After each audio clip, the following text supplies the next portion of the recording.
Hi everyone, today's video I'm gonna show you how to write the Chinese character 福. It means luck, and in Chinese New Year we always put this one on the door to wish we have good luck next year.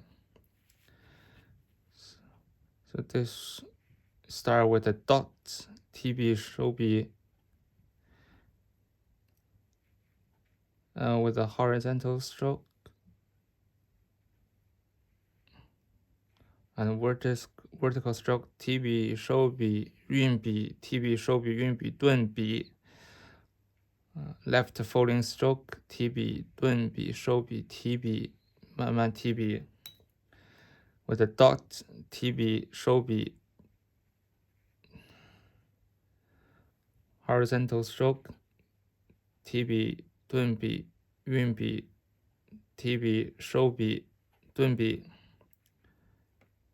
vertical stroke 提笔顿笔运笔收笔顿笔提笔顿笔运笔提笔顿笔 vertical stroke 顿笔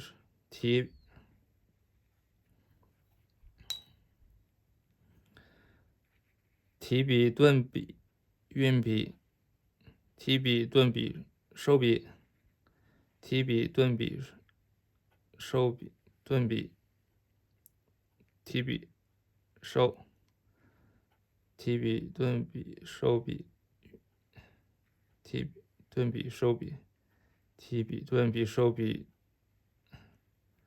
好 Yeah, this is full character. Hope you enjoyed the video. Thank you for watching. Bye.